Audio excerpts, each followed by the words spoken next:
Well, Danny, first of all, two games this week you've been to. First of all, the Tuesday night game against Burton, and then also you were at Stoneham yesterday. What were your thoughts on the young Pompey side that reached the quarterfinals of the Hampshire Cup? Yeah, it's been a football feast for me. Two Portsmouth games and two wins, so that's certainly a positive. The kids did great yesterday against a strong Stoneham team. It was great to go to the game, meet some of the Stoneham backroom staff and meet the manager and also the chairman. I thought they acquitted themselves superbly, and it was a really competitive game. We were keen, we were pleased to go in 1-0 up at half time. I think if we're honest, Stoneham come out second half and we're in the ascendancy. Toby Stewart had to make a few good saves. It looked like we were going to see the game out, and unfortunately just switched off with a few minutes to go. And a really well-worked goal by Stoneham meant that the game went to penalties. But credit to our young players, because I think the oldest player on the pitch for us would have been 18. Just 18, and yeah, we held our nerve in the penalty shootout and got on the right side of it and into the next round. And just a brilliant experience for the young players to play against the senior team, and I'm sure they all would have taken a lot of learning from it. Yeah, because of course a few of the players who played last night are already out on loan at non-league clubs. Is that something that you're looking to do more to get as many players involved in men's football as possible?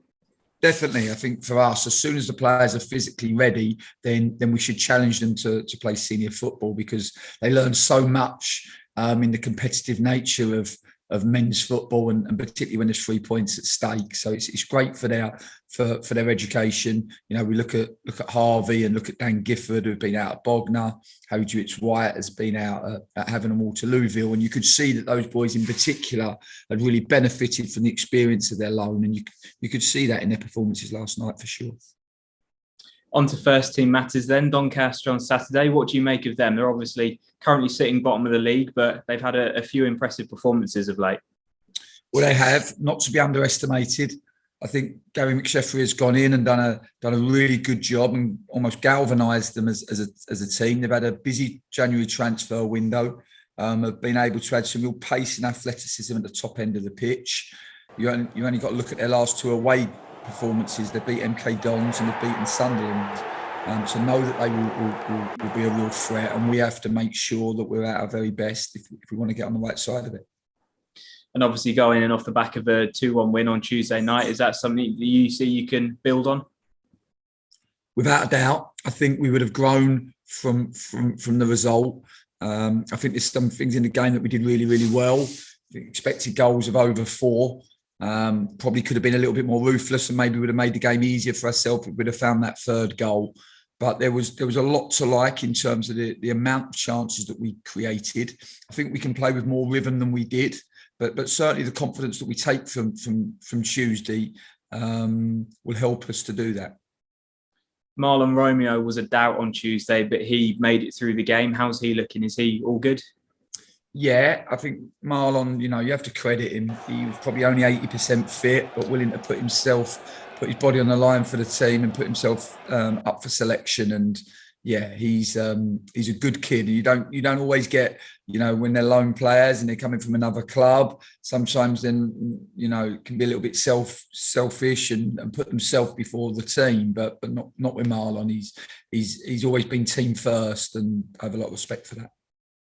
On the subject of injuries, Kieran Freeman and Sean Williams, in those, have you got 2 long-term ones on your hands there?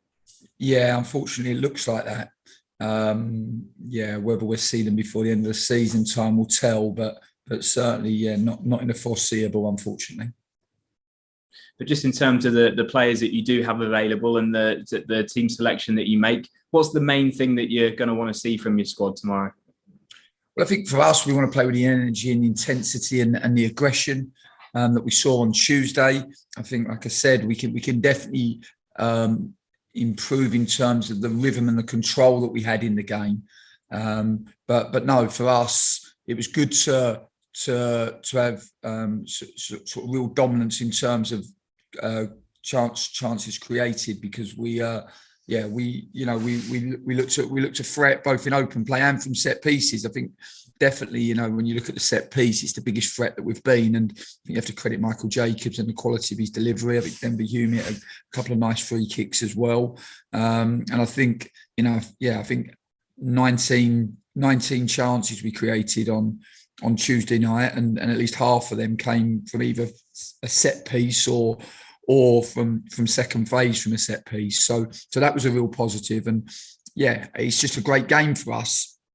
We managed to get a win on Tuesday. If we can back that up and find another way of winning in what will be a really tough game on Saturday, then I think we earn the right to start looking up again.